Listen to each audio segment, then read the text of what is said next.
A gente está com Carol Morgan aí, tá? Oi, gente. A gente já está ao vivo, esperando o pessoal entrar para mais uma live do Esquerda Online, nosso plantão da quarentena, com informação, solidariedade e resistência. A gente vai esperar o pessoal entrar para começar a nossa live de hoje.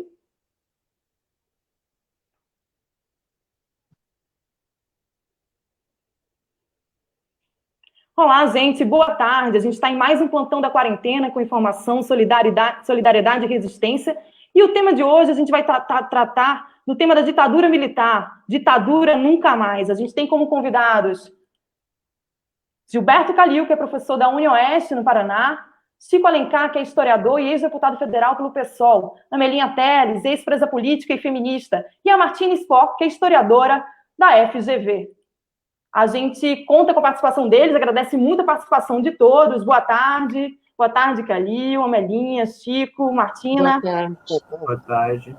Boa tarde a todo mundo que está em casa. Para começar, eu queria passar um videozinho para vocês que a gente fez no ano passado, quando completou 55 anos do golpe militar. A gente vai colocar um pouquinho para vocês, para a gente começar a nossa discussão de hoje. Lembrando a quem está em casa, se puder compartilhar a live, divulgar para todo mundo, curtir nossas páginas, para a gente amplificar aí vozes críticas nesse momento tão difícil do país e do mundo. Vamos colocar aqui nosso vídeo.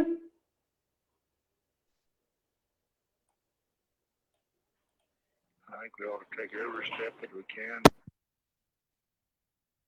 Thing that we need to do is I'd get right on top of it and stick the neck out a little. We just can't take this one and neither. Na verdade, lembrando que a gente está esse ano em 56 anos do golpe militar. Esse vídeo foi do ano passado, quando tinha 55 anos.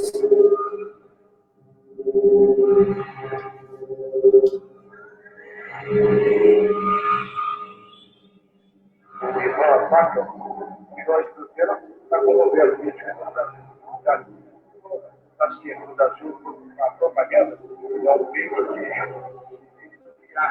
que só você que elas devem que o capital estrangeiro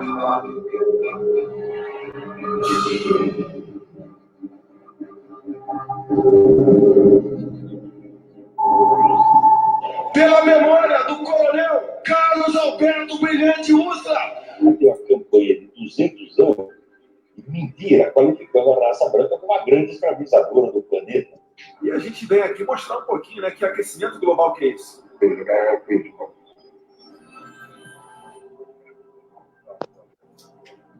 Everybody that any imagination or ingenuity and the garden outfit of Macomb. A Volkswagen do Brasil reconheceu hoje que o Departamento de Segurança da empresa denunciou funcionários aos órgãos de repressão durante o regime militar instalado no golpe de 1964. O Globo publicou um editorial em que reconheceu que o apoio ao golpe de 64 foi um erro. Pegaram o fio elétrico, amarraram um aqui e o outro no canal do pênis. E aí eles começavam a dar choque.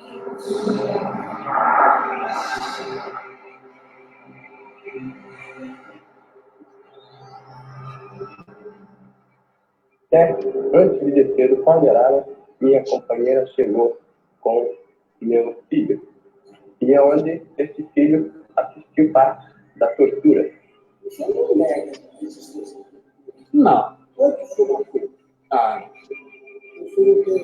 O crime é Alguns jornais aí, esse cachorro. fazem de conta que a liberdade de imprensa ainda existe no Brasil. Na realidade, não existe, por enquanto. Porque o governo tem na mão todos os meios para instantaneamente coagir e controlar a imprensa, o rádio e a televisão. Aí você está vendo, se falar mal do homem aí, você já vai parar de ganhar o sol. Fazer conflito no meio da onda é perigoso, você encana e parar de ganhar o sol. Eu sou favorável à tortura, sabe disso? E fazendo um trabalho que a gente não fez. Matamos 30 mil. Se vai morrer alguns inocentes, tudo bem.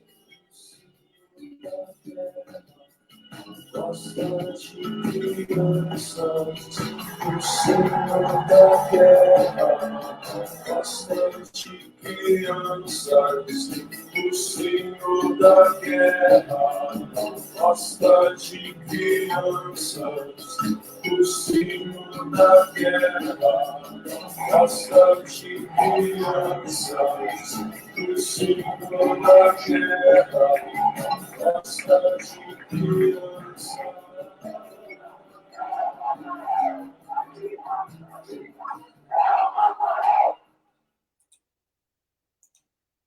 Lembrando que esse vídeo foi publicado, né, e editado ano passado, então alguns dados mudaram, já não são mais 8 militares no governo, já mudaram. É um vídeo aí editado pelo Leandro Olímpio, que é da Casuína Filmes. Gente, eu queria começar com vocês, a gente teve o anúncio esses dias, ontem, né, hoje, na verdade, de representantes das Forças Armadas, Fernanda Azevedo e Silva, o ministro da Defesa, Ilques Barbosa Júnior, que é comandante da Marinha, Edson Real Pujol, comandante do Exército, e Antônio Bermudez, comandante da Aeronáutica. Eles lançaram uma ordem do dia alusiva ao 31 de março de 64, onde eles falam exatamente que o movimento de 64 é um marco para a democracia brasileira, que o Brasil reagiu com determinação às ameaças que se formavam naquela época, né? Então, eles falam, na verdade, reivindicando todo o período da ditadura militar e como se tivesse sido um marco para colaborar com a democracia no país. Eu queria começar, Chico Alencar, Gilberto Calixto, se vocês puderem começar falando para a gente o que é que significou o período do golpe militar da ditadura naquele momento. Boa tarde. Pode começar, Chico? Por ordem de chegada no mundo, eu falo primeiro, pode ser? Pode ser, claro. Boa tarde. Olha, a história brasileira ela é marcada pelo autoritarismo, pelo conservadorismo e pela reação violenta das classes dominantes quando percebem que seus interesses podem estar um pouquinho ameaçados. Foi assim no próprio processo, ainda no Império, século XIX, da abolição da escravatura, que acabou sendo uma transição pelo alto e controlada. E na história republicana, nós vemos também frequentemente essas reações. O próprio golpe do Estado Novo, 1937, foi num mundo bastante polarizado à época, com a ascensão do nazifascismo, o franquismo em vias de conquistar também, derrotar a Espanha republicana. O golpe do Estado Novo foi para conter as reações populares, os movimentos que cresciam muito fortemente.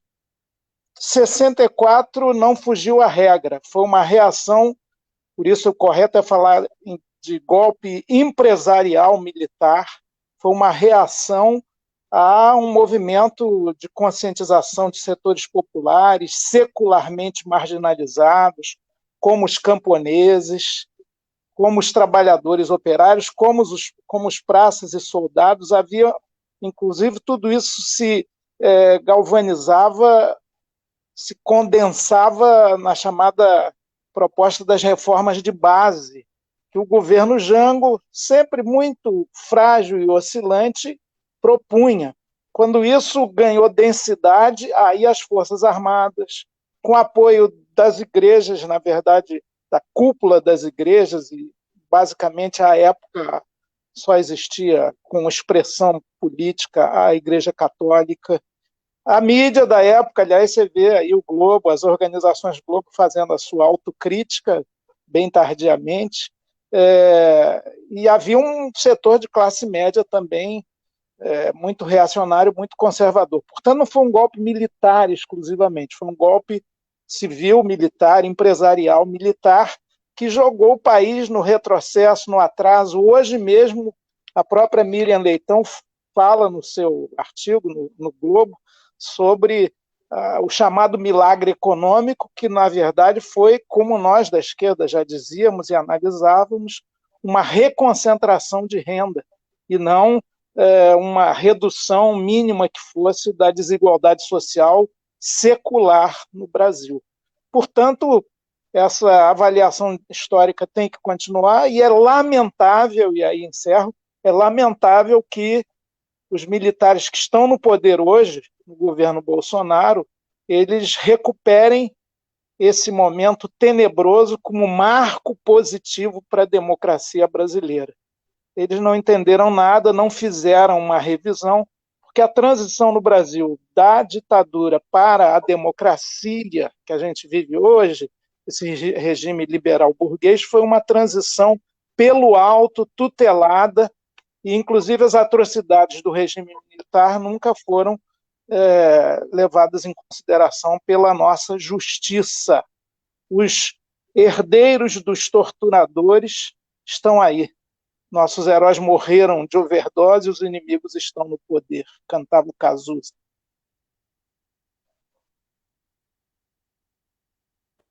Obrigada, Chico. Vou passar agora para o Gilberto Calil, né, que é professor da UniOeste. Gilberto Calil, como é que você vê esse período da ditadura militar, né, e tentando fazer uma alusão também ao momento que a gente está vivendo, que ainda existe reivindicação a esse período? Como é que você vê como é que foi aquele momento, né? E tem na historiografia, tem polêmica em relação ao que significou, por exemplo, como foi o início, se foi uma reivindicação das massas populares, do conjunto da população, para que tivesse um regime daquele tipo. Então, a gente vê várias polêmicas também na historiografia que colocam essa questão. Como é que você vê esse momento histórico que a gente viveu no Brasil? Boa tarde.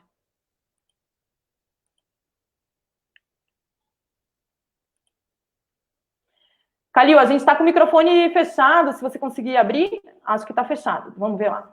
Agora abriu. Oi. Pode falar.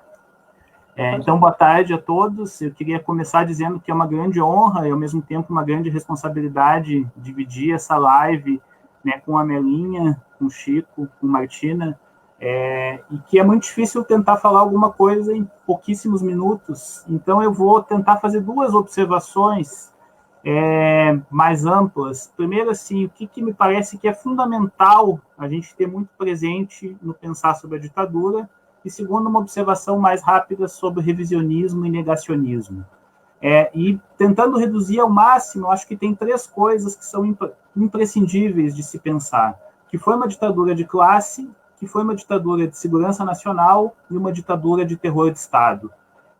Primeiro, que foi uma ditadura de classe, significa que a gente não autonomize os militares, o aparato repressivo, mas entenda que ela tem um sentido histórico muito amplo. Acho que o Chico já deu um pouco o terreno quando mencionou, nesse momento das reformas de base, em um momento em que entra em crise um projeto de desenvolvimento nacional que implicava no mercado interno, em determinadas concessões aos trabalhadores, em produção de bens de consumo de massa, e a saída que a classe dominante encontrou para isso foi buscar a atração de capitais externos para passar para um outro estágio de industrialização que implicou no que a gente chama de desenvolvimento associado dependente, e para isso precisava reduzir salário, precisava retirar direitos, precisava acirrar o patamar de exploração sobre os trabalhadores, e isso só era possível naquele contexto de ebulição social, de mobilizações estudantis, camponesas, operárias. Isso só era possível com repressão.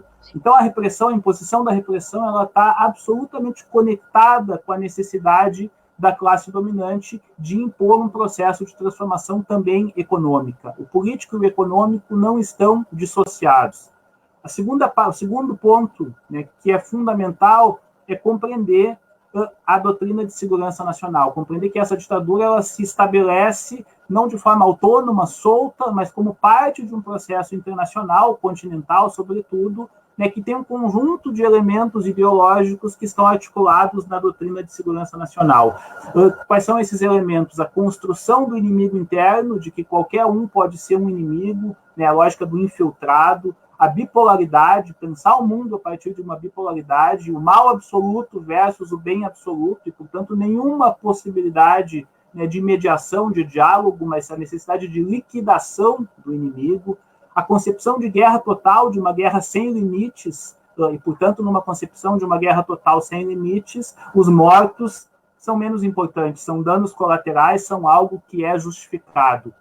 A gente vê esse pouco apreço pela vida, que a gente tanto tem visto nos últimos dias, absolutamente presente, né, e articulado do ponto de vista ideológico, na lógica da doutrina de segurança nacional. A busca pela segurança de qualquer forma e que justifica a utilização de todos os meios. O Comblan, que foi um dos primeiros, em 1980, né, sistematizador da crítica à doutrina de segurança nacional, ele chamava a atenção que ela não se restringe a um aspecto da vida social. Ela abarca o econômico, o político, o social, o cultural, aí também mais um elemento que a gente pode estabelecer conexão com o que a gente vive hoje, onde a gente vive simultaneamente ataques em todas as dimensões da vida social. E terceiro e fundamental, a ditadura é uma ditadura terrorista, uma ditadura de terror de Estado. Ou melhor, são ditaduras de terror de Estado porque elas se constituem articuladamente as ditaduras, né, sobretudo as ditaduras do Cone Sul. O que implica na imposição de uma lógica repressiva sobre toda a sociedade, na constituição de uma estrutura clandestina paralela a uma estrutura legalizada, que em si só já é também ilegítima, que já é imposta, mas à margem da estrutura legalizada há uma outra estrutura clandestina do aparato repressivo, a metodologia dos sequestros, da detenção ilegal, da tortura, dos desaparecimentos e a coordenação repressiva internacional que articula os aparatos de vários países. Esse conjunto de elementos visa um processo de dominação através da desmobilização. E aí a gente tem uma diferença importante em relação ao fascismo clássico. O fascismo implicava num processo amplo de mobilização de contingentes sociais para a imposição da violência. A ditadura de terror de Estado compartilha inúmeros elementos ideológicos com o fascismo, mas ela opera de uma maneira diferente, mais hierárquica, a partir fundamentalmente do aparato de Estado, pela imposição do terror de Estado, né, para a desmobilização. E o segundo ponto, em relação ao negacionismo e ao revisionismo. São processos distintos, mas que se articulam, que se alimentam mutuamente. O revisionismo, que é mais sutil, que é mais, aspas, elegante, é aquele que propõe a amenização e relativização da ditadura, enquanto que o negacionismo é a recusa radical da realidade. Acho que a gente vê isso, né, em diferentes momentos, em diferentes aspectos, né, esses processos. Enquanto que o revisionismo tem uma presença mais no interior da academia, da historiografia, dos debates, o negacionismo é aquilo que a gente associa mais diretamente, né, com o Bolsonaro, com o Ustra, né, com a negação radical e absoluta de qualquer dado, de qualquer informação, de qualquer conhecimento produzido, de qualquer evidência e comprovação sobre o que se deu na ditadura. Só que o revisionismo, que é mais sutil, ele abre espaço, ele pavimenta o caminho para que o negacionismo se imponha. E a gente vem vivenciando ao longo dos tempos, já nos 40 anos da ditadura, em 2004, naquela época foram lançados uma série de livros do Hélio Gaspari, eu já trabalhei muito com eles, porque esses livros eles sistematizam um conjunto de noções que são relativizadoras. Por exemplo, vou só citar 2, 3 exemplos para concluir e não me estender. Por exemplo, ele estabelece uma distinção entre os militares linha dura e outros militares que tinham consciência, que não queriam mal, que eram contra a tortura. Ele estabelece distinção radical entre períodos como 64 e 68, que sequer seria uma ditadura envergonhada, de outros períodos, esses sim, efetivamente duríssimos. Ele, ao invés de entender que a distinção e que a oposição fundamental está entre os apoiadores da ditadura e os seus opositores, ele distingue radicais e moderados, tanto dentro do regime quanto nos opositores. Então, aqueles que constituem depois, no final dos anos 70, e sobretudo nos anos 80, o acordo pelo alto entre uma parcela da ditadura e uma parcela dos oposicionistas, para que mude, para que muito permaneça como estava, estes são valorados positivamente. Esta é uma lógica de compreensão extremamente perniciosa, porque ela permite, por exemplo, eu finalizo, né, por aqui, ela permite, por exemplo, que se heroicize, como Hélio Gaspari faz, algumas das figuras mais nefastas da ditadura, como Geisel e Golbery. Ao invés de serem militares responsáveis, tanto quanto os outros, pela imposição do terrorismo de Estado, estes militares são apresentados como mais sensíveis, como mais moderados, como mais cultos, etc., etc., e a sua ação no encaminhamento de uma transição pelo alto, que garante a permanência de um gigantesco legado, não só as polícias militares, elementos do aparato institucional, mas o próprio legado econômico da ditadura, que é integralmente consolidado com o processo de transição. Isso é construído a partir desses acordos pelo alto, e são, sobretudo, esses militares tidos como moderados, como inteligentes, né, como cultos, que são aqueles que operam este processo, inclusive, muitas vezes, atropelando a chamada linha dura. Então, uma compreensão como um todo, uma perspectiva de totalidade da ditadura, ela não pode aceitar esse tipo de separação, esse tipo de distinção, nem do ponto de vista do período, é 64, 85, e se prolonga até 88 em grande medida. A ditadura não é 68 a 79, como querem alguns, ou 78, 80 e alguma coisa, é 64, 85, e todos aqueles que constituem o aparato institucional e que executam o processo da repressão ao longo do tempo são igualmente responsáveis.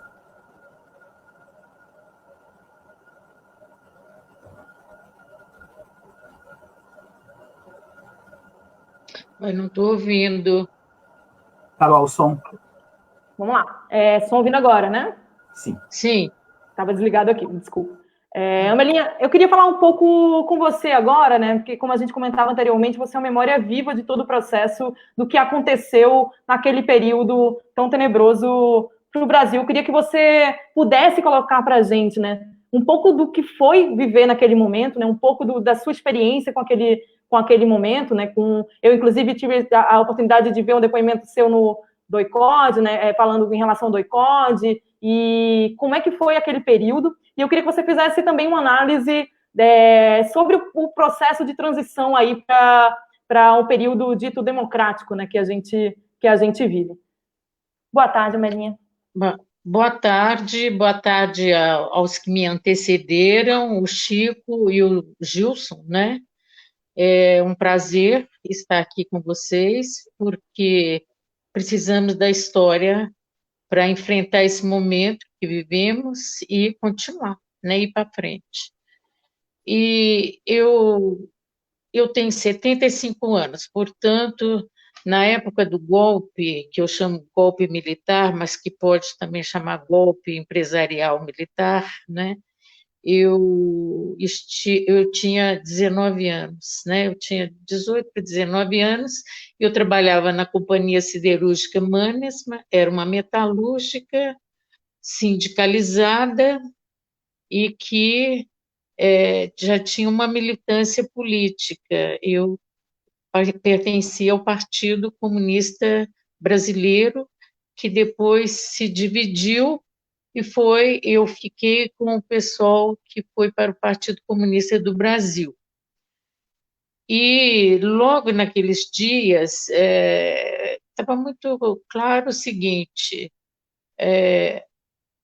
as mobilizações que aconteciam em torno de melhorias, né, da vida, a grande luta que nós levávamos junto com a classe trabalhadora era pela reforma agrária, lutamos pelo 13º salário, enfim, reformas trabalhistas, melhorias na educação, na saúde, na moradia, que já era um grande problema há 56 anos atrás. E nós, enfim, esse golpe veio de uma forma, no meu caso, eu morava em Belo Horizonte, Minas Gerais, veio de uma forma violenta. Os tanques militares foram para as ruas. Quando, nesse dia 31 de março, já tinha vários companheiros presos, já tinham vários outros que eu nunca mais reencontrei, né? Foram por exílio e no exílio morreram, ou foram para a clandestinidade e não tive mais oportunidade de encontrá-los. E foi minha família, meu pai era sindicalista, meu pai era ferroviário, meu pai foi preso dentro do local de trabalho, né? E sequestrado, na verdade, que só depois de 6 meses é que nós da família, tivemos oportunidade de reencontrá-lo numa prisão que ficava a 30 quilômetros de Belo Horizonte, Neves, a cidade de Neves. Foi feito um presídio. Enquanto nós estávamos lutando em Belo Horizonte, na cidade de Neves, estava sendo feito um presídio para colocar os militantes políticos que deveriam ficar presos. Quer dizer, o golpe ele foi muito planejado, com antecedência. Ele não veio assim de repente, não é no dia 31 de março, os militares decidiram sair às ruas e prender as pessoas e mostrar seus canhões e tanques de guerra. Não. Ele vinha sendo preparado e acho que eu vejo, para mim ficou muito evidente que havia um despreparo da esquerda. A esquerda não percebeu a gravidade daqueles acontecimentos que antecederam ao golpe.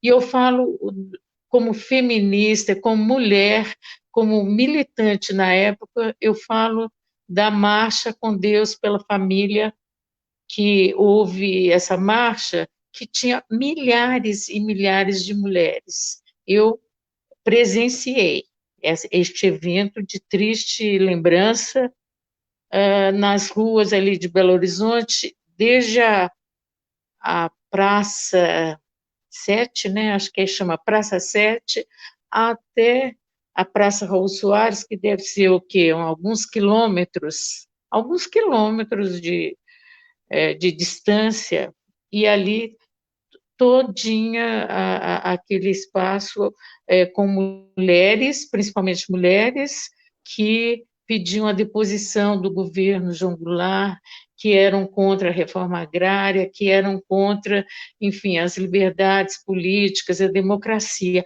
Isso, para mim, foi assim, talvez a experiência que eu tenho muito viva, eu guardo essa experiência comigo até os dias de hoje, muito forte, porque as mulheres brancas da classe média iam na frente, junto com o governador lá, que era o Magalhães Pinto, me parece que tinha também banqueiros e alguém dos grandes proprietários de terra, que na época a gente chamava de latifundiários, né?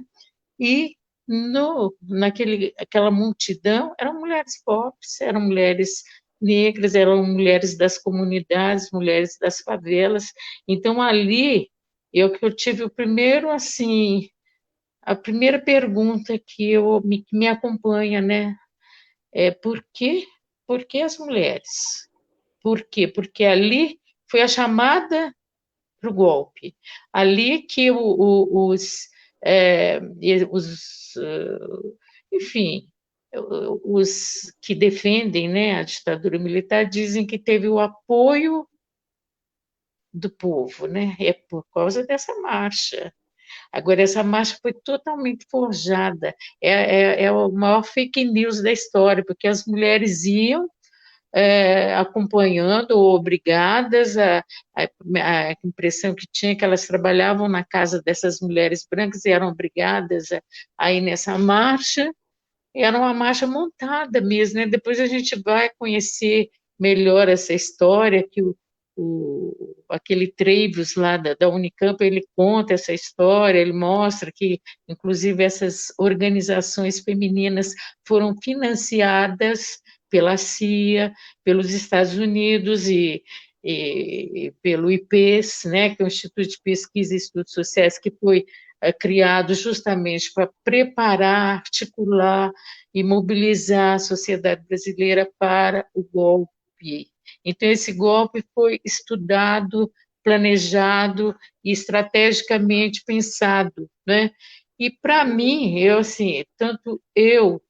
logo no mês de maio, por aí, talvez, eu não me lembro bem, abril, né? Acho que foi abril ou maio, eu também acabei sendo sequestrada pelos militares, fui sequestrada junto com minha irmã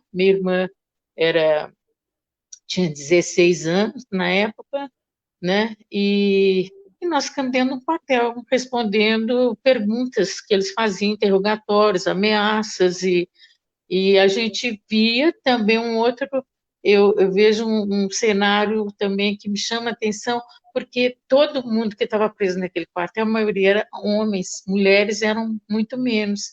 Eu me lembro que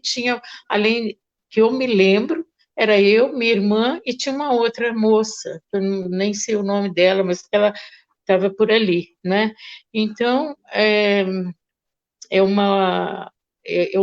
houve ali, eu vejo, né, esse descuido de mobilização, de organização de toda a sociedade, não apenas alguns pedaços da sociedade, né? Isso, para mim, chamou atenção, esse golpe.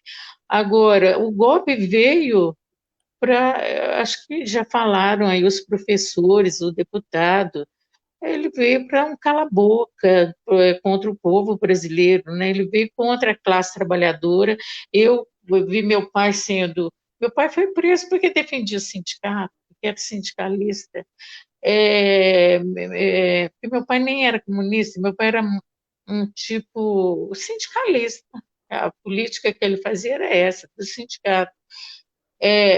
Eu fui sequestrada e depois fui chamada a atenção na Manesma, né? A Manesma me disse, se você for comprovadamente subversiva, porque agora eles estão investigando se você é subversiva, aí você vai ser demitida. O que aconteceu em 1965? Eu fui demitida da Manesma, e aí, para eu continuar na minha militância política, eu tive que ir para a clandestinidade. Então, eu vivi na clandestinidade de 1965 até 1972. Em 1972, foi particularmente um ano muito difícil para quem, enfim, para todo mundo, né? Porque o ato institucional número 5 trouxe uma mudança nas práticas repressivas, o Estado se tornou muito mais violento e a tortura foi muito mais presente no sentido de torturar até a morte, assassinar militantes sob tortura, desaparecer com os corpos, né? Desaparecer com os corpos. Isso aconteceu porque o ato institucional número 5, que foi feito pelos militares, autorizou o Estado a ampliar ao máximo, né, o poder repressivo, né, a ampliar ao máximo a violência. Então, em 1972, eu vou ser sequestrada novamente, juntamente com meu marido, né, o César Augusto Teles, que é falecido, e com um companheiro da organização, né, que eu participava do Partido Comunista, eu era da imprensa, a imprensa clandestina, e aí nós fomos levados para o DOI-CODE, que também aqui em São Paulo, aqui que começou, né, esse DOI-CODE, ele começou com o nome de Operação Bandeirante, porque ele trazia gente do Exército, da Aeronáutica, da Marinha, da Polícia Federal, trazia esse pessoal da Polícia Civil e informantes também, que se disfarçavam em militantes de esquerda. Isso tudo se reunia na Operação Bandeirante, que depois teve o nome de DOI-CODE, né? DOI-CODE. Aliás, eu sempre lembro do Adir Fiuza, que ele dizia DOI. Essa sigla é perfeita, porque dói, né? Ali. Então, ali eu sequestrada, aí eu acho que muita gente já conhece a minha história, porque eu nunca deixei de denunciar as torturas que eu sofri, o sequestro dos meus filhos de 5 e 4 anos, a minha irmã grávida, né, de 8 meses, que acabou tendo seu bebê no presídio, no PIC, lá em Brasília, né, de São Paulo ela foi transferida para Brasília. O que mais? Eu assisti, que para mim eu carrego, né, essas dores, esses fatos na minha história, o assassinato de Carlos Nicolau Daniel, que era um dirigente do Partido Comunista, e que foi assassinado depois de 3 dias de tortura. Ele foi sendo torturado até que ele chegou à morte, né? Então, a ditadura, para mim e para muitas famílias, porque a ditadura ela acabou atingindo não só a minha geração, a geração dos meus filhos, mas a geração dos meus pais. Pelo menos 3 gerações foram afetadas, vivendo com o terrorismo de Estado, como disse o professor, com a censura ferrenha, né? Hoje nós estamos vendo esse problema trágico e mundial e grave do coronavírus sendo distorcido, né, sendo considerado uma gripezinha. E em 1974, quando eu saí da prisão, aqui em São Paulo, eu fiquei presa aqui em São Paulo, tinha a crise da meningite, que não se falava, era proibido falar. Era proibido falar nessa palavra, meningite. As crianças morriam, atingiu mais a população infantil. As crianças morriam e eu tinha as minhas crianças, e muita gente tinha suas crianças, e você não podia falar disso, não sabia como se proteger, o que fazer, ainda não tinha a vacina, né? Depois é que vem a vacina, e, enfim, dentro desse contexto, né, você está perguntando como que a ditadura foi terrível, terrível. 21 anos foi a primeira desse tipo de ditadura militar. Eu não gosto de usar essa palavra civil militar, porque eu acho um absurdo, porque eu era civil e continuo sendo civil e não participei da ditadura. Aliás, fui o tempo todo contra a ditadura. Eu acho que colocar civil militar é aceitar um pouco essa teoria dos 2 demônios. O lado de cá foi ruim, o lado de lá também. E eu não me comparo com essas pessoas, de forma alguma. De forma alguma. Essas pessoas estão defenderam no passado e defendem no presente a política da morte. E eu sou da política da vida. Eu luto, continuo na minha luta defendendo a vida, e por isso que eu luto pela memória, pela verdade, pela justiça, defendendo a vida. Então, quando eu saí da prisão, como eu falei, eu saí da prisão e fui cuidar da vida, né?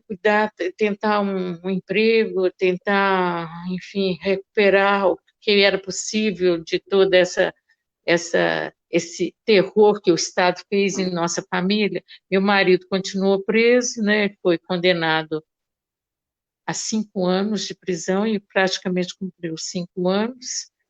E eu, então, comecei a conversar com outras mulheres e nós fizemos tanto o movimento feminista quanto o movimento de familiares dos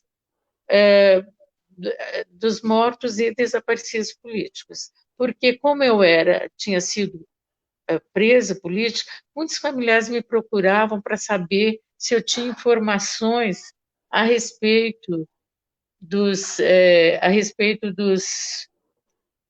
daqueles parentes que estavam desaparecidos, que tinham sido assassinados, se eu tinha visto alguma coisa, algum comentário ali dentro das prisões. E eu acabei me ajuntando a essas mulheres, a maioria mulheres, tinha homens também, mas a maioria mulheres.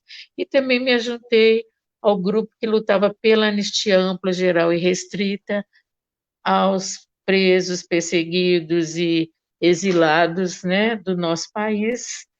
E aí, então, esse grupo se ajuntou com um grupo feminista, então eu pude militar no movimento feminista, né? Então, nesse momento que eu vejo é o seguinte: nós fizemos todo um esforço no sentido de resistir à ditadura. Nós, que eu digo, várias pessoas, são vários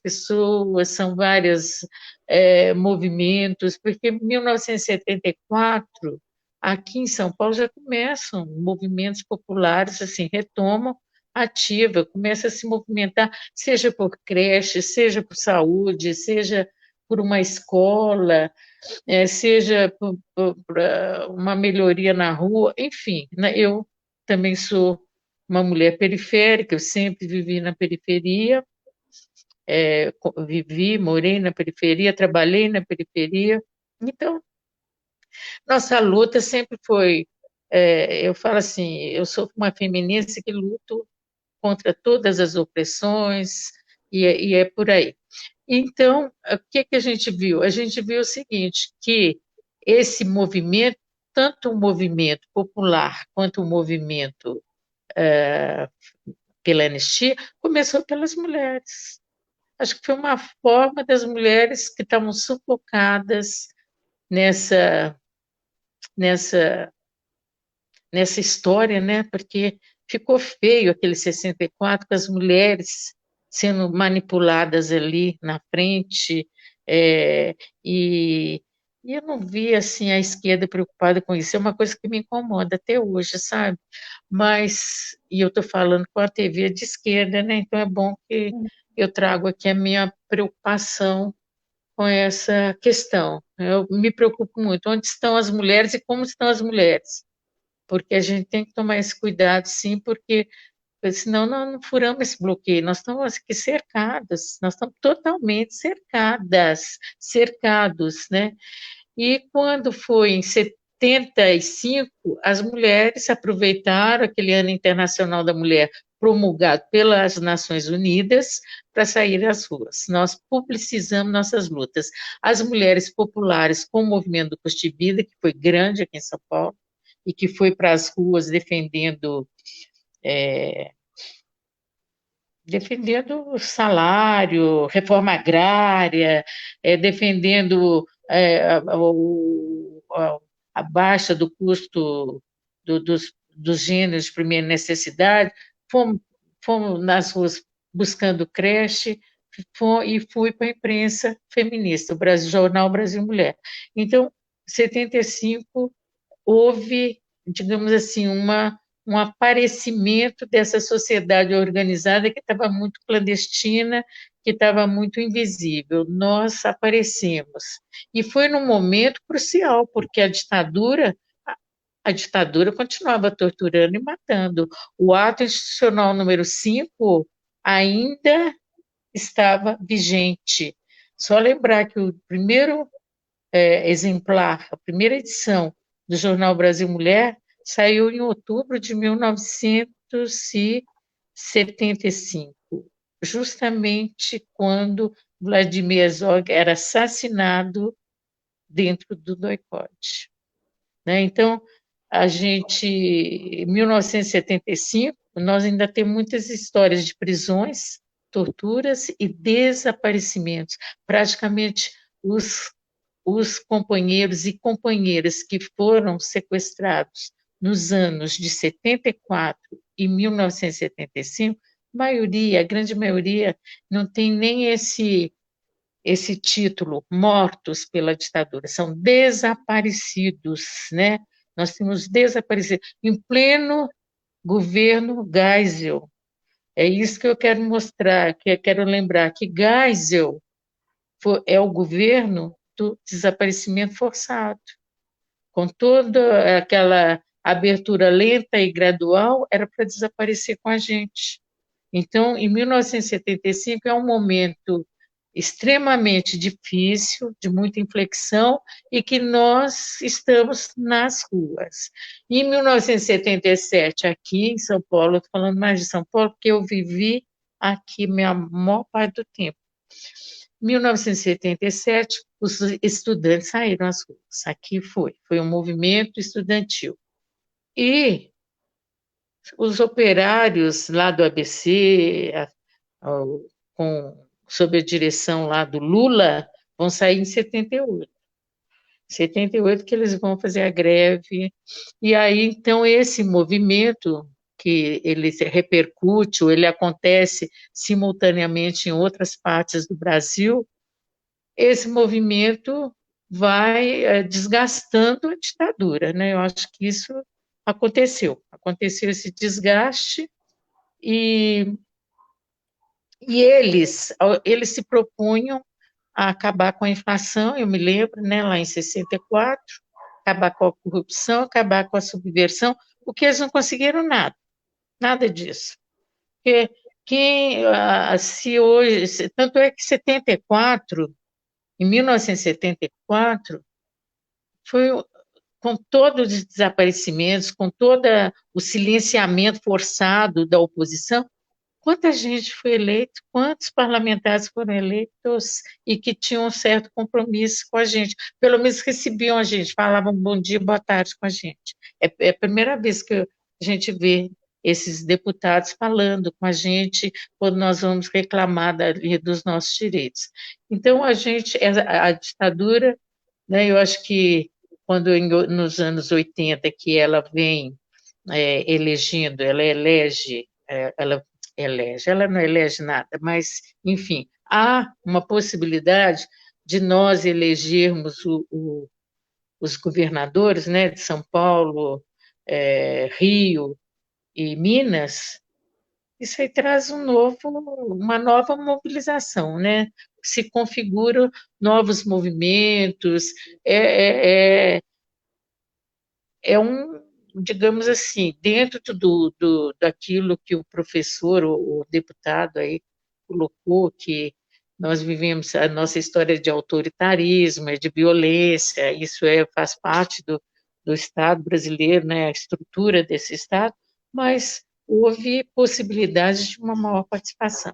Tanto é que quando em 85, eu acho assim, tem momentos importantes que nós conseguimos certos avanços democráticos e que nós temos que reaprender como consolidar esses avanços, recuperar esses avanços nesse momento que nós estamos vivendo, porque em 80... Fala. Não, desculpa.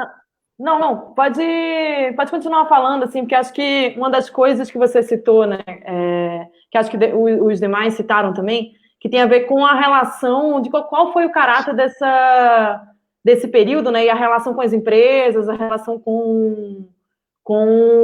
também com os Estados Unidos, etc. Eu queria também poder retomar um pouco sobre isso, para a gente continuar o debate. Você pode concluir, para a gente continuar o debate, que a Martina, ela estuda isso especificamente, né, Martina Spock, que está aqui, que é da Fundação de Vargas, para a gente continuar também sobre esses elementos e acho que retomar, no final do debate, um pouco do que você está falando agora, né? Tipo, quais são essas conquistas que a gente teve, né? E o que é que também de continuidade que a gente tem até o momento atual, desde a época da ditadura. A gente quer retomar isso também no final aí da nossa live. Você pode concluir e a gente passa para a Martina?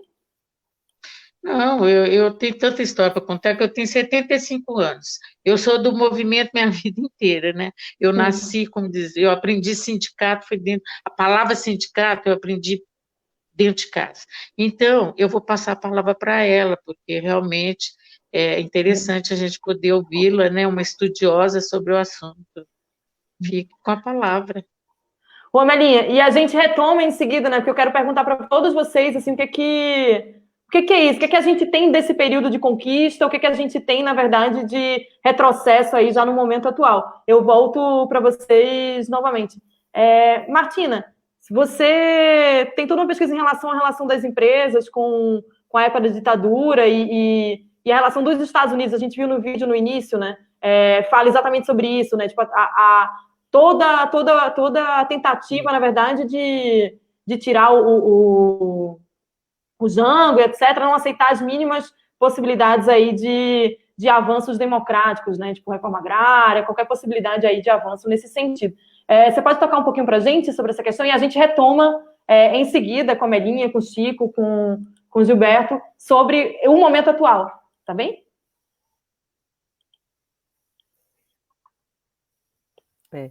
Primeiro, antes de responder a questão da Carol, né, quero agradecer o convite, dizer que é um grande prazer e uma grande responsabilidade, inclusive, falar depois de todos vocês, né, e a Melinha, por favor, tome seu espaço na sequência, fazemos questão de ouvi-la sempre. Sim.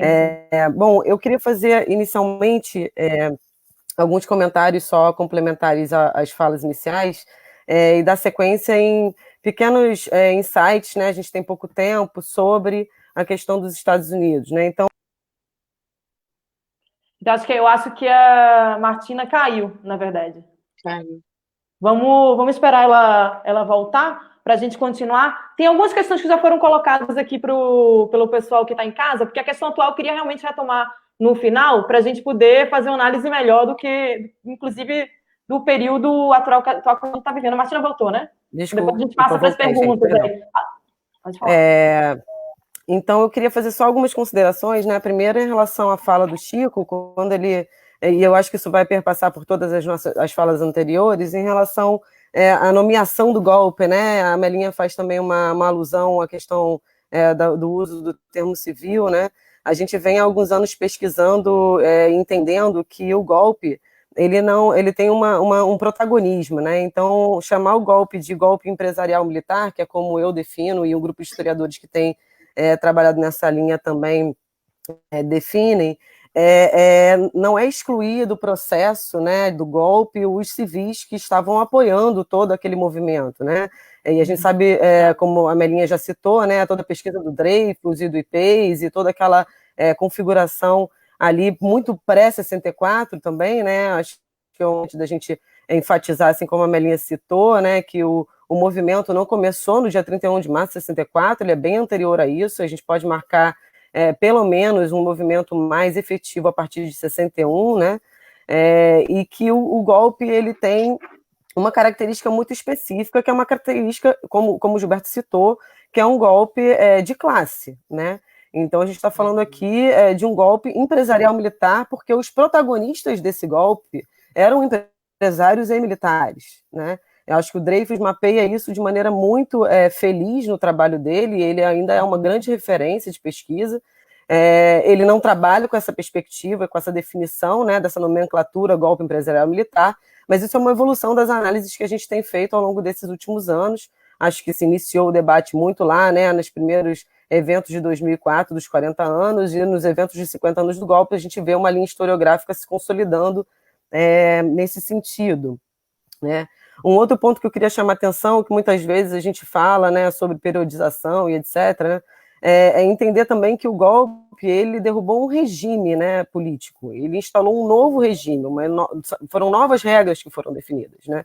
Então, existe também um entendimento da periodização de que o golpe ele não durou somente até 85, porque a partir de 85 você tem um presidente civil, mas as regras do jogo muitas continuam as mesmas, né? Como a própria Melinha citou. Então, a Lei de Segurança Nacional, a própria Constituição, a gente estava com uma Constituição ditatorial vigente, né? Então, pensar que o período do regime político que foi instalado em 64, que esse regime ele só foi findar mesmo com a Constituição de 88 e as novas eleições diretas, né? Então, acho que isso também é um ponto importante da gente avaliar nessas novas análises historiográficas que vêm trazendo essa contribuição para o debate, né? Pontuando mais especificamente a questão dos Estados Unidos, eu vou puxar já diretamente do vídeo que a gente assistiu mais no início, aonde fica configurado, e isso é uma coisa sabida já, pelo menos desde meados da década, final dos anos 70, né, 79, onde foi lançado o livro da Phyllis, historiadora norte-americana, que descobriu nos arquivos do Departamento de Estado americano a existência da Operação Brother Sun, né, que é a operação militar que foi enviada para o Brasil em 64. Muitos historiadores trabalham com a perspectiva de que a operação militar era a única contribuição norte-americana nesse processo, né, enfim, que não teve nenhuma influência para além disso. E a minha pesquisa, e o que eu tento trazer para o debate, e colocar aqui algumas questões para todos, é de que o apoio norte-americano ele estava muito além dessa operação Brother Sun, né? Não necessariamente ele estava exclusivamente focado nisso. A gente está falando de um golpe de classe, a gente está falando de uma dominação burguesa.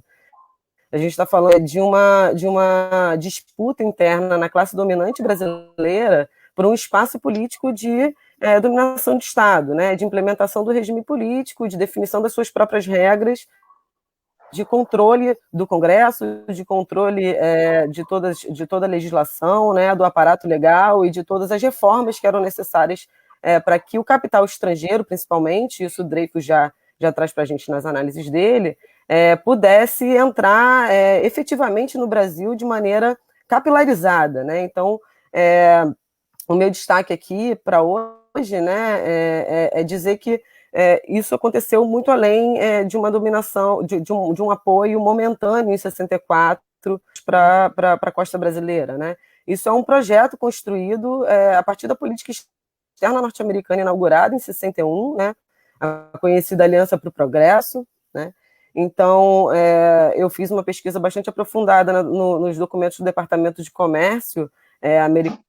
Muito interessante observar que a política externa americana para a América Latina, que mudou efetivamente em 61 por conta da declaração da Revolução Cubana como revolução de caráter socialista, né? Então, o grande medo de Cuba, os países da América Latina, começou a preocupar um pouco de maneira mais efetiva, né, os governos americanos, que até então estavam mais preocupados com a Europa e com a União Soviética e tudo mais. E a Aliança para o Progresso, ela tem uma característica que, ao meu entender, é uma característica contra-revolucionária preventiva, né? Então, a partir da Aliança para o Progresso, e com a entrada, principalmente em 62, houve uma mudança interna de gestão da aliança, né, uma influência bastante grande do empresariado norte-americano na gestão dos recursos da Aliança para o Progresso. Então, em 60, um comitê, internamente, a Aliança para o Progresso, composto pelos 23 maiores empresários norte-americanos, né? Então, dentre esses 23 empresários, só para citar um deles que com certeza todo mundo conhece, é o David Rockefeller, que é o presidente desse comitê, né? E a partir desse momento, houve uma defesa cada vez mais ampla da empresa privada e da exportação do que eu chamo, na minha pesquisa, de American Way of Business, né? Fazendo uma alusão ao American Way of Life, né? Então, dizer que a dominação apoio ao golpe brasileiro, não efetivamente a gente vai comprar ainda, né? Talvez com mais pesquisas a gente chegue a essa conclusão, né? A existência de um recurso, um aporte financeiro ao golpe de 64 no Brasil por empresas norte-americanas, né? A gente tem algumas alusões e algumas evidências disso. O que eu defendo na minha pesquisa é de que esses personagens, né, esses empresários norte-americanos, principalmente os grandes empresários do grande capital, eles estavam extremamente interessados em investir os seus capitais em países considerados seguros, né? Então, como vamos o capital implementar as nossas empresas, expandir os nossos negócios, né, e aumentar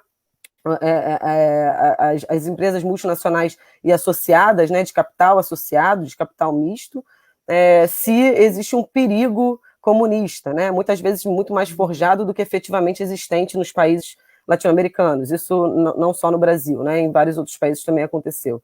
Então, o movimento que a gente vê é justamente uma união desses empresários, principalmente com os empresários do Instituto de Pesquisa e Estudos Sociais, né, com o IPES, já citado pela Melinha, que vão configurar uma rede internacional mesmo, né, e financeira de implementação do golpe no Brasil. Então, é muito interessante observar o movimento que acontece logo na sequência, né, a entrada e a abertura cada vez maior de dinheiro no Brasil das empresas que vieram implementar suas subsidiárias aqui. Então, assim, só trabalhando com alguns pontos específicos, né, só para dizer que é uma expansão do capital, né? Então a gente está falando de um golpe de classe, de um regime político instalado para que servisse aos interesses do capital internacional. E aí os Estados Unidos, né, e os seus empresários entram de maneira bastante intensa nesse processo e participam e financiam as atividades do IPES em muitas frentes, né?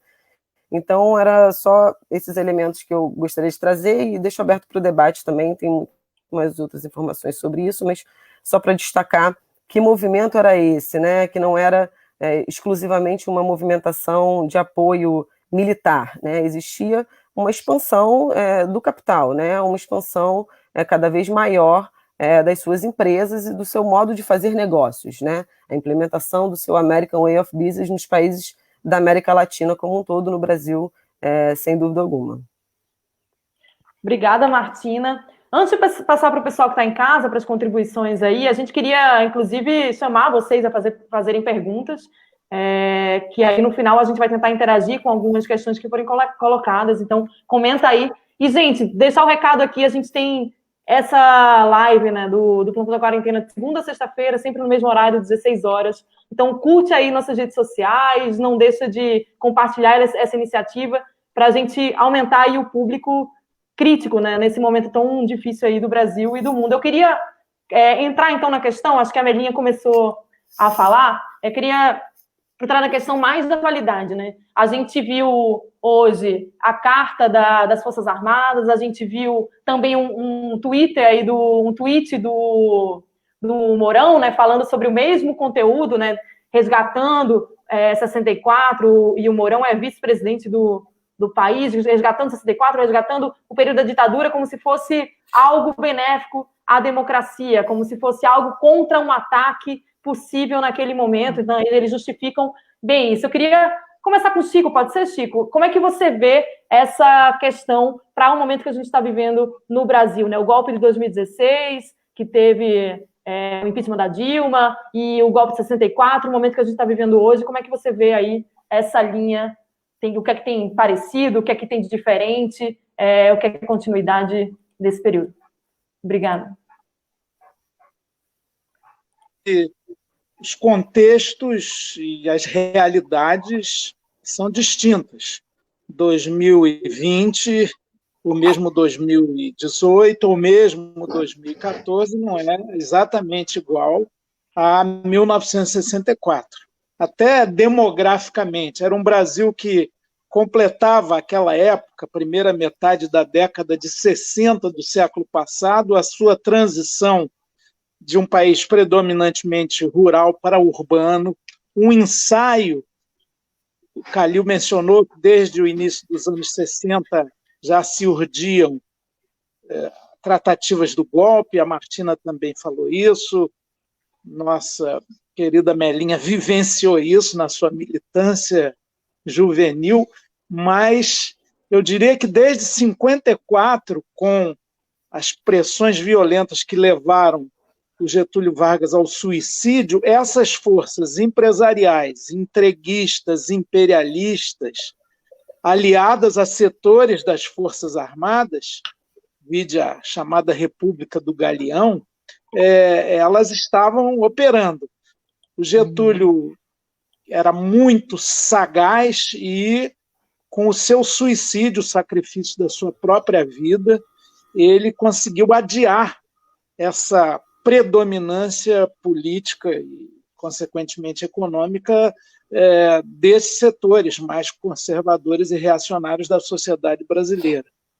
O Jango recrudesce essa movimentação mais reformista, no sentido original e melhor da palavra, né? Hoje falam em reformas toda hora no interesse do grande capital, mas não era disso que se tratava. Ele, pouco antes de ser derrubado, sanciona a lei da remessa de lucros. No comício da Central do Brasil, aqui no Rio de Janeiro, com 300 mil pessoas, ele faz o primeiro decreto de reforma agrária, encampa refinarias privadas de petróleo. Enfim, havia um avanço. A verdade é que os setores conservadores nunca deixaram de existir, mesmo sendo um Brasil muito diferente ontem e hoje, e eles agora, no seu setor mais duro, mais descarado, da extrema-direita, estão no poder. Não podemos nos enganar, com o apoio, inclusive, da chamada direita moderada. É bom lembrar, o Calil faz uma análise muito interessante, muito rica, inclusive da trilogia lá do Hélio Gaspari, distinguindo setores militares, e havia mesmo algumas diferenças, os falcões e os pombos, a linha dura e a linha mais moderada, mas todos eles eram extremamente autoritários, defendiam o modelo implementado, inclusive na área econômica, e, infelizmente, talvez porque esse grande processo da transição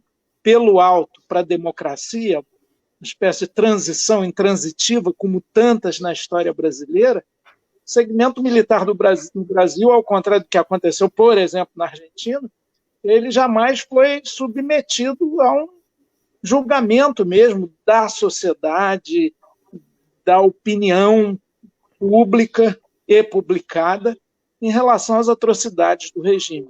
E aí eles estão aí com essa narrativa. A história, é claro, não é um campo de exatidões, mas essa turma não está só exaltando o regime derivado do golpe empresarial e imperialista militar de 64. Eles estão implementando alguns contravalores e posturas que são extremamente autoritários, a dissolução, inclusive, dos conselhos participativos que havia até o início do governo Bolsonaro, entre outras enormes medidas aí. Isso representa o substrato desse pensamento autoritário, que a autooficialidade, talvez com exceções muito escondidas, muito achatadas, no Brasil professa, né? Isso é gravíssimo e é algo que a gente tem que examinar, detectar, denunciar e contra elas resistir. Sem dúvida, Chico. Calil, você pode continuar aí a fala do Chico? Acho que sobre esse momento que a gente está vivendo, né? O que você identifica de continuidade? O que é para hoje? O que é para você hoje a gente ainda ter nossos governantes aí reivindicando um período tão obscuro do Brasil? Bom, eu acho que o primeiro ponto que a gente necessariamente precisa enfrentar é a origem desse processo. Como que se constrói o golpe de 2016? Como que se constrói o triunfo de Bolsonaro depois? A Martina mencionou o Dreyfus, que é a obra fundamental, imprescindível. Eu acho que nos falta fazer algo semelhante em relação ao processo de construção das bases para que esse golpe tenha se dado, ou seja, do processo de ascensão da direita. Tem uma resposta muito fácil, mas muito simplista e equivocada, que é aquela que atribui todas as responsabilidades para junho de 2013. Então, estava tudo absolutamente bem, tudo perfeito, as coisas estavam andando, aí veio junho de 2013, bagunçou tudo, e aí vem a ascensão da direita, o golpe, o Bolsonaro. É curioso como tem esse hábito, né, de tentar jogar as responsabilidades para os movimentos, assim como alguns culpam ele não, culpam movimentos de resistência por aquilo que dá errado. Diferentemente do que a gente tem buscado pesquisar, aqui tem uma série de pesquisas que a gente tem realizado, né, com alunos da pós-graduação, com outros colegas, é tentar fazer o mapeamento deste processo de ascensão da direita, que vem pelo menos de forma sistemática desde 2005, não naquela forma tradicional das federações empresariais, das organizações estritamente de classe, mas novos movimentos, que alguns vão chamar de nova direita, um conjunto muito vasto de aparelhos privados de hegemonia da direita, que são construídos desde 2005, 2006, e que depois vão redundar em 2014, 2015, numa ofensiva muito mais avassaladora, aí já com MBL, já com essas formas mais recentes. Mas, para citar um dado só, o Olavo de Carvalho, por exemplo, não surge do nada, ele não vem do abstrato, ele vem das trevas, mas ele é construído de alguma forma.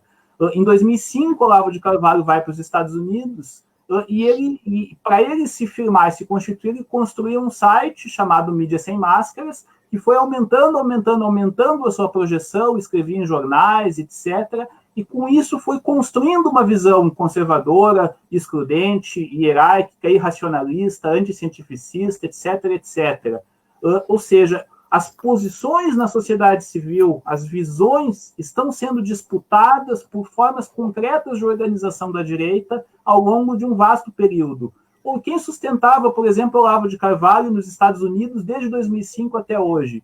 Ele escrevia no Jornal Diário do Comércio, da Associação Comercial de São Paulo, que financiava a sua ida aos Estados Unidos, que financiava a publicação dos seus livros e que era dirigida por Afif Domingos, que ao mesmo tempo era ministro do governo Lula. Então, por dentro, inclusive, né, do organismo de um governo de centro-esquerda, em tese de centro-esquerda, haviam espaços de posições de construção de aparelhos de construção ideológica, de afirmação ideológica da extrema-direita que vão redundar depois. Acho que a gente tem alguns elementos disso já hoje, algumas pesquisas importantes, mas a gente precisa avançar muito mais na compreensão desse processo, né, porque a efetivação de um golpe não é algo repentino nem em 64, nem em 2016. E o que se tem em 2016 é resultado de avanços concretos que se dão no âmbito da sociedade desses movimentos conservadores.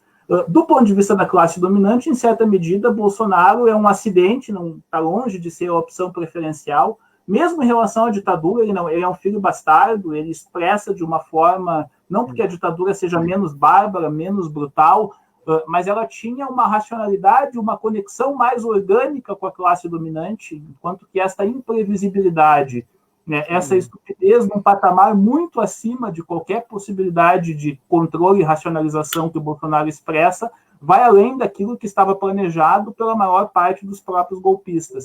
Mas da onde que está a base concreta para que Bolsonaro tenha esse poder hoje? Quem são aqueles que hoje difundem, que constituem o que era os 30%, que hoje espera-se que seja um pouco menos, mas a sua base mais arraigada? São aqueles que foram formados por essas visões excludentes, meritocráticas, empreendedoristas, elitistas, hierárquicas, de forma absolutamente radical, né, e formatada e disseminada a partir de figuras, né, como Olavo de Carvalho. Então, acho que talvez a contribuição seja tentar pensar também sobre esse aspecto, ainda entendendo que o Bolsonaro amplifica um patamar de irracionalidade com o qual hoje, num contexto de calamidade, a gente tragicamente se defronta, né, porque ele sequer é capaz de impedir para a própria classe dominante um mínimo de segurança frente a um contexto de um desafio gigantesco. Então, não é por ter botado a mão na consciência que muitos querem se livrar dele, mas porque ele sequer tem as condições mínimas, né, para garantir algum tipo de organização de um processo, né, de contenção. Muito pelo contrário, ele está do outro lado, né, mas de um processo de contenção de algo extremamente dramático e grave. Então, acho que é importante a gente pensar desse ponto de vista processual e tentar entender, né, o processo de construção de Constituição, né, de afirmação deste pensamento conservador, reacionário, que, em última instância, vai dar a base para que a extrema-direita afirme suas posições. Sim, lembrando, né, que o Calil também é editor da revista História e Luta de Classes, né, e o primeiro número, em 2004, teve o tema do golpe de 64, a gente depois vai colocar aqui na tela. Amelinha, para você continuar um pouco do que você estava falando, né, em relação ao momento atual, o que é que você vê aí que teve como progressivo nesse período, o que é que teve de bom nesse período, inclusive em relação aos movimentos sociais que você vinha citando, e o momento que a gente está vivendo hoje, como é que você vê essa questão? Também lembrando, Amelinha, que você tem toda uma questão, uma militância em relação à questão da memória, né, e justiça, e que infelizmente a gente não tem todo um trabalho de forma adequada hoje. Se você também quiser citar um pouco sobre isso, falar um pouco sobre isso agora, eu te agradeço. Olha, eu concordo com o professor, né, Gilberto ou Gilson? Gilberto Calil. Gilberto Calil, professor, que 2013 não é um motivo, não foi entendido, né, por parte de lideranças políticas de forma correta, porque o povo na rua não é um problema, nunca foi problema para a democracia brasileira.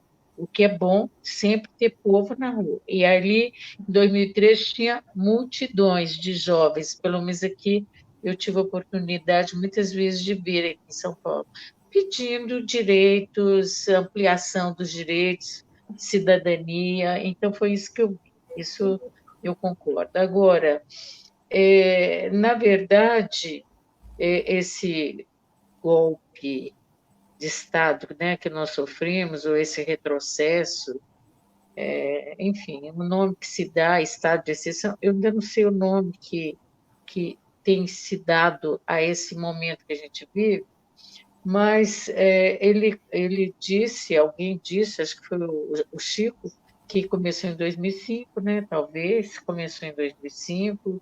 Eu me lembro bem de 2008, na Conferência Nacional de Direitos Humanos, e quando nós aprovamos o Plano Nacional de Direitos Humanos.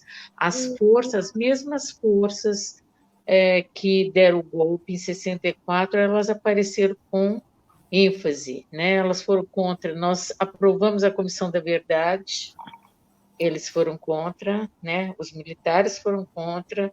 Nós aprovamos a legalização do aborto, o direito à interrupção da gravidez, a igreja foi contra, a questão de ter uma participação social na mídia, também a mídia foi contra nós, falando que a gente queria censura, enfim, e aquelas audiências públicas que nós pedimos para que houvesse antes das reintegrações de posse, também houve uma reação muito forte do agronegócio, enfim, desse pessoal que fez parte no passado. As forças eram bem parecidas.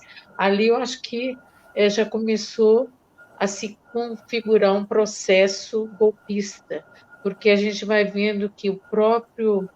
Em 2010, o Brasil é condenado pela Corte Interamericana de Direitos Humanos, da OEA, por conta de ser negligente, de não tratar com a devida seriedade da questão dos desaparecidos políticos, né? Os familiares do Araguaia entraram com uma petição e ganharam. O Brasil é um país condenado. E aí, então, a gente vê o governo democrático cedendo muito rapidamente para as forças fascistas, autoritárias, de extrema direita, como falar aí, enfim, essas forças extremamente reacionárias que vão investindo dentro do próprio governo democrático e vão tendo força. Eu me lembro bem quando nós queríamos discutir o projeto de lei que criava a Comissão da Verdade, que dificuldade que foi, parecia a turma do governo, de partidos, principalmente do PT, achava que nós estávamos contra eles, porque a gente queria uma Comissão da Verdade que desse conta da verdade, pelo menos do período da ditadura, o que nós, de fato, não conseguimos, né? Porque aquela aprovação, eu não sei se o Chico era deputado nessa época, mas se era, né? Você viu o que aconteceu. Então, você viu o que aconteceu lá dentro daquele congresso, foi uma pouca vergonha aquilo. É grave, as pessoas acham que a gente fica...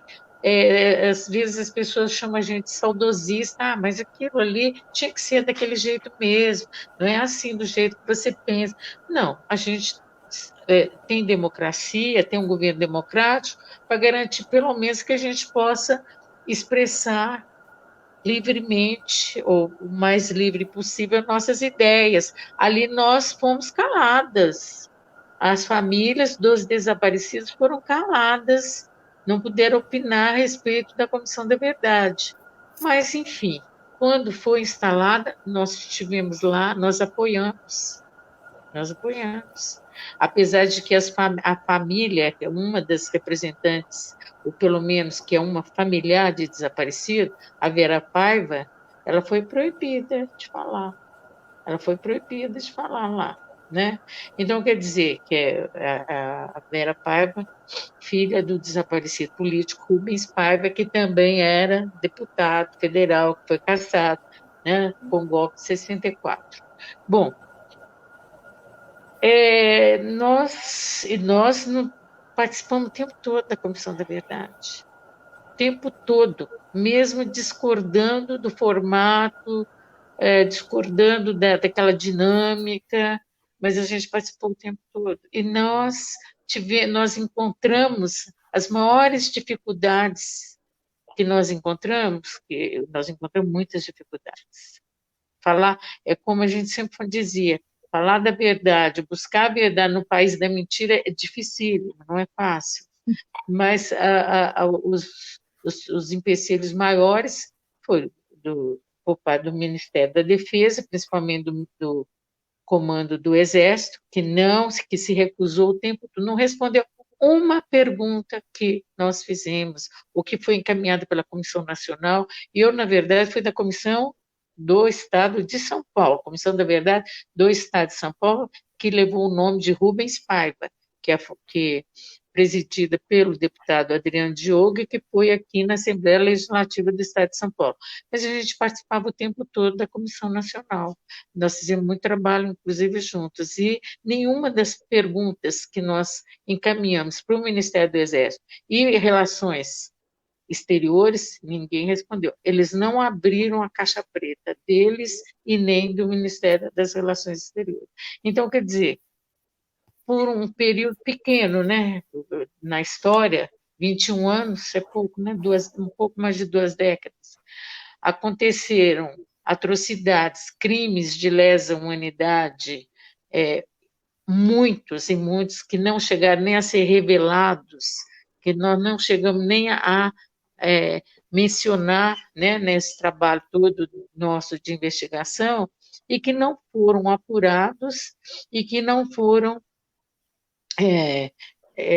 respondidas as questões, né? Então, quer dizer, eu falo assim, nós temos uma democracia, ou tivemos uma democracia já era muito frágil, porque essa democracia nunca chegou a fazer uma comissão da verdade como foi feita na Argentina, logo depois dos fatos. Aqui demorou quanto tempo? Terminou, se a ditadura terminou em 85, 88, a Comissão da Verdade só foi instalada em 2012, e ela só funcionou até 2014, gente. Ela não funciona mais. As recomendações que foram feitas foram esquecidas, né? Ninguém nem se lembra disso. Apresentou um relatório com 9 volumes, um relatório importante, porque tem ali... explica toda a cadeia do comando, quem é que decidia que devia ser torturada tal pessoa, morta, assassinada, era lá no Planalto, era lá em Brasília, era a Comissão de Informação do Exército junto com o Presidente da República. Isso tudo está lá no relatório da Comissão da Verdade, né? A Comissão da Verdade apresentou 337 nomes de torturadores. Ela apresentou isto, né? Nomes de torturadores, e tudo assim, muito comprovado documentalmente, com depoimentos, com muitas histórias. E um dos principais, talvez o primeiro, o principal, Carlos Alberto Brilhante Ustra. Carlos Alberto Brilhante Ustra, ele foi torturador, assassino, e aqui comando do DOI-CODE de São Paulo, mas atuou no Brasil, atuou até no Uruguai, teve uma época que a Beth Mendes, né, que era deputada federal na época, denunciou a presença do Carlos Alberto Brilhante Ustra, que tinha sido seu torturador. Portanto, no Uruguai, isso aqui, quando, nesse processo eu acho foi vergonhoso o que fizeram com a Dilma Rousseff, foi vergonhoso, misógino, sexista, a primeira e única mulher que chegou na presidência da República, a primeira e única, com uma história, foi guerrilheira, foi presa política, foi torturada, inclusive, por Carlos Alberto Brilhante Ustra, aqui em São Paulo. O que fizeram com ela, que, no meu modo de ver, a reação foi muito pequena, houve muita desmobilização, em vez de apoio a ela, mas quando, naquele dia 17, eu nunca vou esquecer, para mim o dia 17 de abril é o dia, 17 de abril de 2016 é o dia do golpe. É o dia do golpe, ali para mim tem uma data. Inclusive o Cico estava lá, né, no Congresso. Hã? O Cico estava lá no Congresso, né, no momento da Chico estava lá. Eu vou dizer a minha impressão. Claro, claro. Quando o deputado Jair Bolsonaro fez aquela homenagem ao Carlos Alberto Brilhante Ustra, em memória de Carlos Alberto Brilhante Ustra, o pavor de Dilma Rousseff, ele ali estava fazendo uma declaração de que ele era um torturador e tinha torturado a Dilma Rousseff. Ali, naquele momento, eu acho que ali foi o golpe, porque a reação, ele pode pensar isso e falar, mas a reação do parlamento tinha que ter sido à altura da ofensa do Estado Democrático. Aquilo ali, ele ofendeu a democracia no país, o pouco que ainda existia, o pouco que ainda restava do Estado Democrático de Direito, recebeu uma ofensa e não teve ninguém para dizer assim, gente, uma questão de ordem, ainda que o que conduzia os trabalhos era o Eduardo Cunha, e certamente, do jeito que era autoritário e reacionário, não ia dar a questão de ordem, ainda que não desse a questão de ordem, mas eu queria essa questão de ordem. Eu já tive a oportunidade de falar várias vezes, faltou essa presença do parlamento, porque o parlamento não é o parlamento que foi atacado, foi a sociedade brasileira, foi todo o Estado brasileiro, e o parlamento está lá para defender a sociedade e o Estado. Ali eu acho que foi um momento, eu olhei aquela hora, olhei para as pessoas, falei, nós vamos ter dias piores pela frente. Infelizmente, é isso que tem acontecido. Então, eu acho que, e no caso do caso Alberto Brilhante Ustra, é mais grave porque, eu vou falar uma coisa, eu sou a família Telles, eu represento a família Telles. A família Telles foi a única família brasileira que entrou com um pedido de declaração, uma ação declaratória junto à Justiça brasileira, pedindo para que o Estado declarasse Carlos Alberto Brilhante Ustra como torturador. Nós conseguimos, na primeira instância, que foi aqui no Fórum João Mendes, aqui em São Paulo, na segunda instância, que foi no Tribunal de Justiça, e na terceira instância, que foi o Superior Tribunal de Justiça. Isso porque ele recorreu, ele foi condenado na primeira, ele foi declarado, condenado a torturador, declarado na primeira instância. Ele não aceitou, entrou com recurso para a segunda instância, também perdeu, nós ganhamos, a família Telles. Ele entrou no Superior Tribunal de Justiça, o STJ, e perdeu também. Em 2014 ele perdeu. Então, ele é o único torturador declarado torturador transitado em julgado, que foi transitado em 3 instâncias e foi julgado e condenado.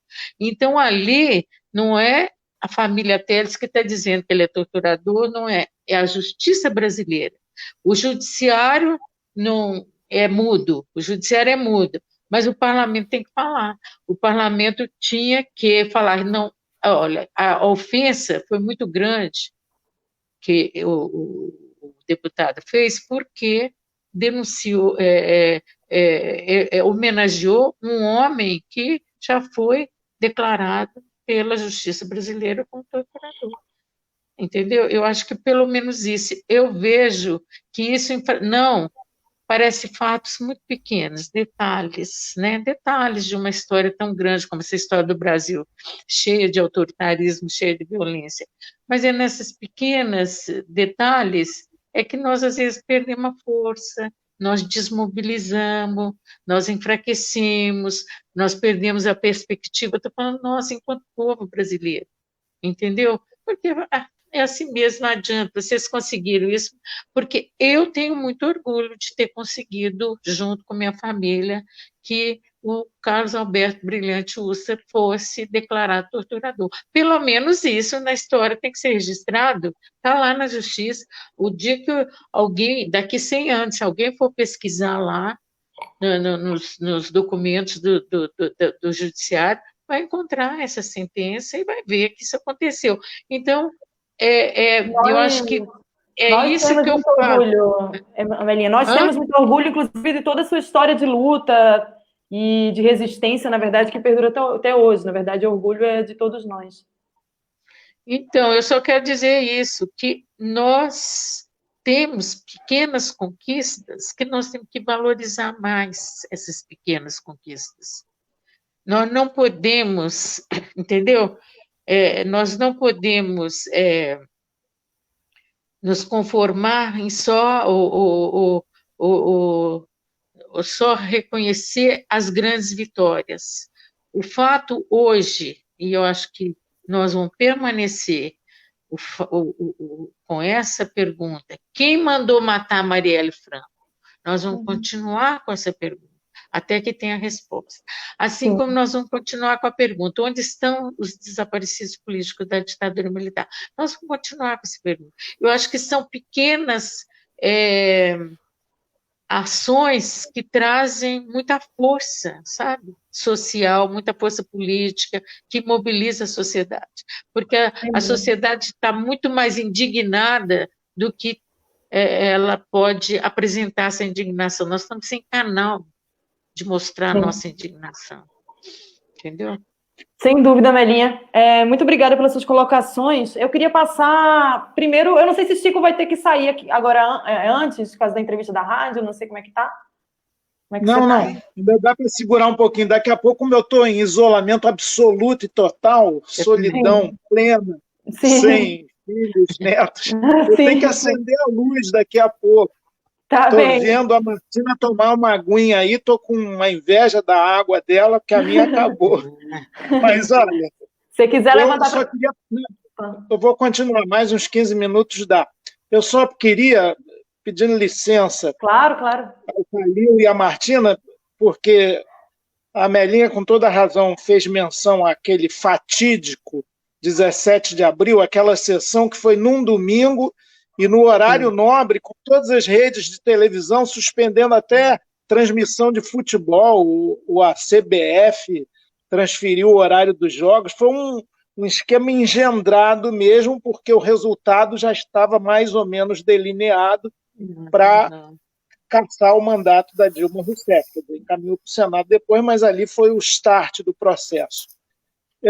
O caso do Bolsonaro, esse que pensa presidir a República agora. Conheço o Bolsonaro desde vereador, bastante bem, convívio parlamentar total.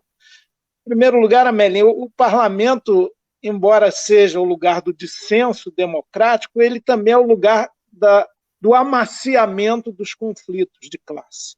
Ali, cada representante, talvez quando põe o terno e todas os aparatos das excelências, ele fica mais moderado. É evidente que, quando o Bolsonaro disse aquilo, nos pegou de surpresa. Eu, sinceramente, conhecendo ele na vida parlamentar desde 1989, jamais imaginei que ele fosse tão afrontoso assim. O que nos coube foi vaiar muito. Ali era uma disputa do plenário, cada um tinha de 15 a 20 segundos foi uma batalha para conseguir isso, além do sim ou do não, falar uma frase qualquer. Foi uma sessão de horrores que mostrou muito a cara do parlamento. Em nome da minha titia que vende doce aqui e ali, em nome de não sei quem. E essa, digamos, mais política atroz, rebaixada, violenta do Bolsonaro. Aí... houve muita vaia na hora, não foi um silêncio nem uma aquiescência. Não teve tanto aplauso, teve alarido, inclusive da turma do PSDB para a direita, que acabam coonestando a própria eleição do Bolsonaro. Não era o nome ideal dos setores dominantes, mas foi mais ou menos um ponto fora da curva, e agora eu acho que isso está mudando. Precisou um coronavírus para mostrar que uma pessoa dessa na liderança do país é nefasta até para a classe dominante, mas eu quero lembrar o Jean Willis, que era ordem alfabética, né, para votar. Portanto, meu voto e falinha de 20 segundos foi antes do Bolsonaro. Logo depois dele veio o Jean Willis, Jair Jean, ambos deputados aqui do Rio de Janeiro. E o Jean, além da fala muito boa que fez, não aguentou e cuspiu até no Bolsonaro. Portanto, o parlamento, lugar de amaciamento dos conflitos, não ficou tão inerte assim, mas era um absurdo, a gente devia ter apupado, tomado o microfone. Claro que o Cunha não ia pedir questão de ordem, aceitar questão de ordem nenhuma, mas eu reconheço que a gente podia ter reagido mais fortemente ainda, mesmo sendo dentro do parlamento burguês. A gente tem uma imagem aqui, Chico, que a gente vai tentar colocar, que você é uma imagem, na verdade, conhecida, né? Você está, tipo, na campanha eleitoral de um lado, o Bolsonaro de outro, e você com a camisa do Gandhi e o Bolsonaro com a camisa do Médici, né? A gente vai até tentar colocar aqui na tela, porque acho que mostra um pouco das diferenças que temos. Não é montagem, não, isso aconteceu mesmo, foi em Copacabana, e é impressionante. Ele botou Médici, eu acho que eu era feliz e não sabia, alguma coisa assim. É impressionante. A gente vai colocar aqui agora, eu acho até, inclusive, que eu já estou com ela aqui na tela. Só um minutinho, só para vocês verem. E eu queria também colocar algumas imagens, antes de passar para a Martina. Aqui, ó, a imagem do Chico, com a camisa do Gandhi, e o Bolsonaro aí com a camisa do Médici. Era feliz e sabia. Era feliz e sabia. Não sabia, não sabia, né? E a gente já sabia que ele era um defensor da tortura, da censura e da ditadura. Não conseguimos convencer 57 milhões de brasileiros disso. Essa é a grande questão. Sim, sem dúvida. Mas acho que é todo um processo aí que a gente tem de batalha para fazer pela frente, né? Muito obrigada a todos vocês. Eu queria passar Acho que a Martina caiu, né? Acho que a Martina caiu novamente. Vamos esperar ela voltar. A gente teve algumas questões que o pessoal colocou aqui na live, né, como contribuição, mas a gente, na verdade, já está a 1h36 de live. Então, para a gente ir finalizando aí, para a gente não estender muito mais, inclusive todo mundo tem compromissos, reuniões, a gente está em casa, mas está em trabalho ainda, né? Tipo, todo mundo tem seus compromissos. Fazer o jantar, lavar os pratos. Pois é. Isso. Sem dúvida. Aqui, ó, a gente tem uma questão aqui do Zé Carlos Mairink. Um dos motivos alegados pelos golpistas para depor Jango era acabar com a corrupção que, segundo eles, assolava o país. Para isso, criaram a Comissão Geral de Investigações. Gostaria que falassem sobre a seletividade desse órgão no combate à corrupção. Acho que a gente já tratou um pouquinho durante as discussões, né? Esse tema foi abordado em dissertação de mestrado pela UniOeste. Aí a Tatiane, mulheres sempre à frente, seja na Rússia 17, quando saem às ruas por paz e terra, seja no Brasil para furar o bloqueio da ditadura. Não haverá revolução sem nós. Acho que uma menção aí à fala da Amelinha, né? Eu queria lembrar para vocês... tem mais uma questão? Marielle presente. Sim, claro. Que a gente vai repetir sempre.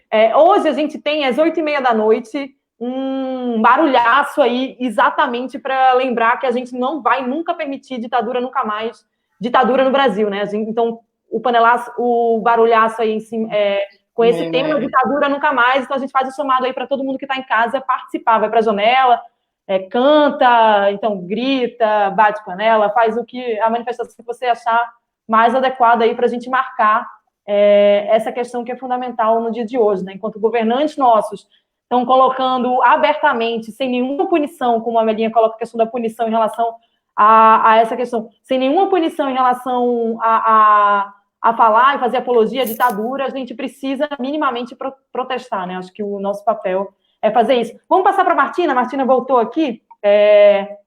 A Martina, voltei. Você fala aí do American Way of Business, né? Na verdade, é o tema do livro que você publicou esse ano, né? Se não me engano, foi esse ano. Foi esse ano. E fala toda a questão da relação dos Estados Unidos, das empresas, enfim. Como é que você está vendo esse momento político no Brasil, né? Porque, na verdade, esse tema não é antigo, né? É atual, na verdade, né? Aí, ó, a capa do livro. Deixa eu tirar aqui o banner, que acho que fica mais fácil. Não é isso.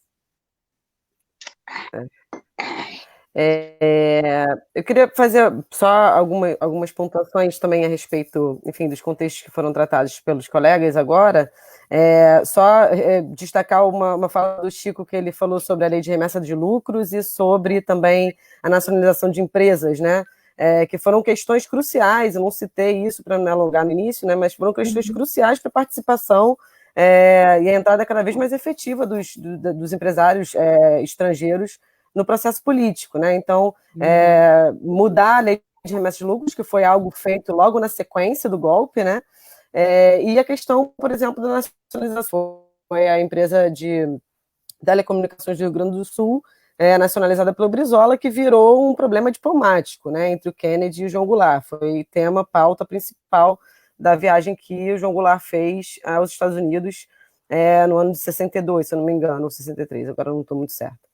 Em relação ao momento atual, né, eu acho que muitas coisas já foram pontuadas, mas acho que tem uma questão muito importante da gente tratar, que é a questão da própria transição, da natureza da transição do regime político brasileiro, né? Como é que isso aconteceu e por que a gente encontra jovens, né, e pessoas, por exemplo, da minha faixa etária, né, em torno de 35, 36 anos, defendendo a ditadura como algo positivo, né, um momento de desenvolvimento econômico, um momento de crescimento brasileiro e etc. Isso tem muitas questões que vêm justamente desse processo controlado e muito gestado internamente pelos próprios condutores do processo de transição. Então, como a Amélia citou, né, a gente teve uma comissão da verdade extremamente tardia, com todos os seus problemas, com todas as suas questões, né, já levantadas por ela, mas tivemos uma comissão da verdade, porém, quase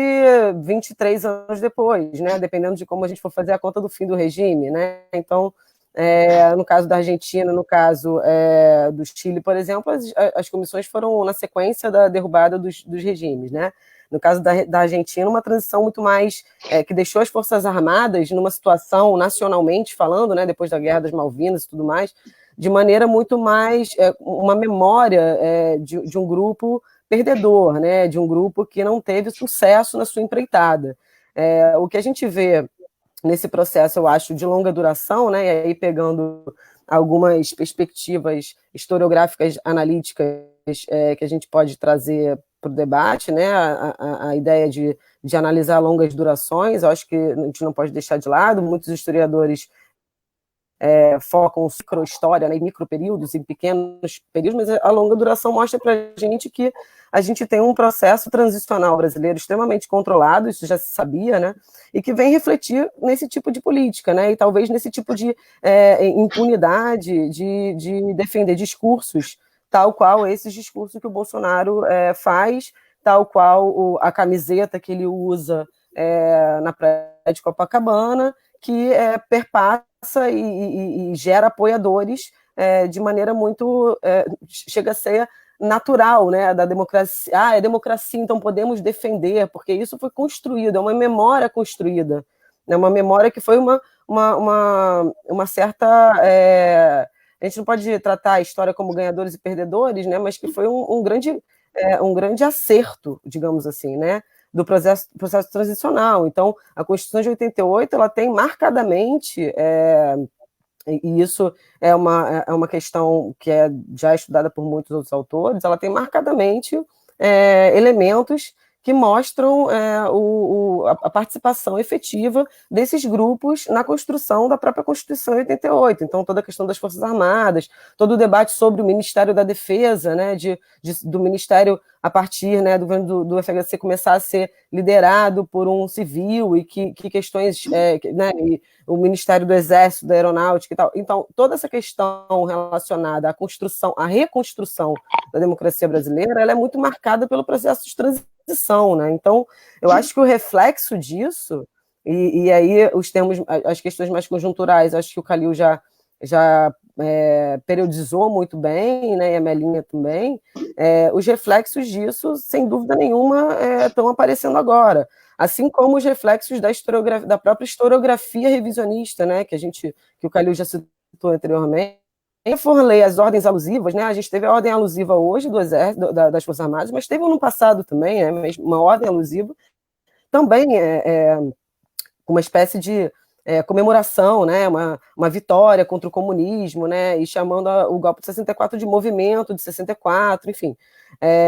E aí você lê nas entrelinhas desses textos, né, estão muitas das propostas de análise historiográfica de grupos, de historiadores, de grupos que trabalham com uma perspectiva de quem é que teve culpa pelo golpe, né? Então, a esquerda que não foi, que deu mole, então, a briga de dois demônios, né? Então, assim, isso também é uma grande responsabilidade, eu acho, da área acadêmica, inclusive, né? De parar para pensar que processos a gente precisa e que tipo precisa construir, historicamente falando, para a gente tentar melhorar uma memória, apesar com essa coisa da memória, né, das definições mais clássicas de memória, mas, enfim, dessa memória que foi construída no processo transicional, né? Então, isso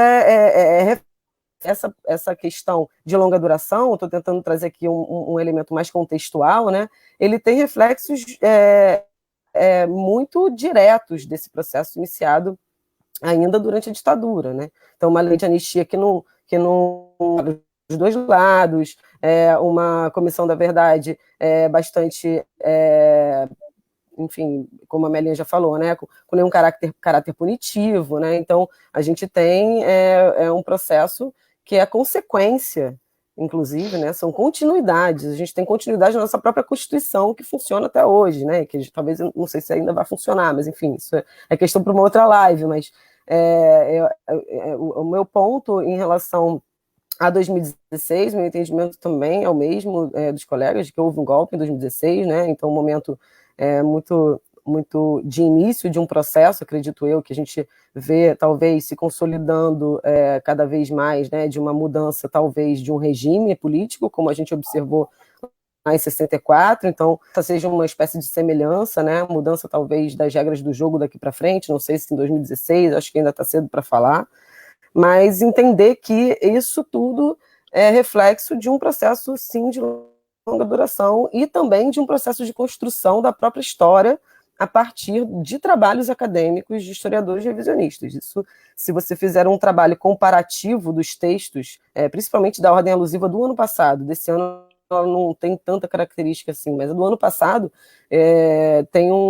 tive um aluno que fez um trabalho, pegando efetivamente e comprovando que a ordem alusiva tem termos utilizados por esse grupo de historiadores que analisam dessa forma. Então, é uma grande responsabilidade também dos historiadores, dos analistas e de todos nós, de entender esses processos para que a gente não passe por isso novamente, né? Então, não sei como que a gente pode melhorar a gente tem tentado, mas eu acho que a contribuição que eu gostaria de dar para entendimento mais contextual do que a gente está vivendo agora. Eu acho que não é uma consequência direta, mas são continuidades. Acho que a gente tem mais continuidade do que rupturas até com o fim da ditadura, né? Então, é isso que eu queria deixar pontuado aqui. Sim, obrigada, Martina. Lembrando que a Martina é da Fundação Getúlio Vargas, né, historiadora da Fundação Getúlio Vargas. E, gente, a gente já está em 1h47 de live, porque acabou se estendendo, né? O assunto realmente ele é muito importante e a gente precisa resgatar a memória, né? Resgatar tudo para a gente poder ter passos à frente que tenham medidas concretas e para inclusive, ter vitórias nesse sentido, né? Infelizmente, a gente não está num momento muito bom no Brasil que permita isso, mas a gente precisa, no mínimo, estar aí falando, colocando, fazendo resgate e resistindo, né? Eu acho que esse é o nosso papel. A Melinha voltou aqui. Eu queria agradecer muito a vocês. Voltou?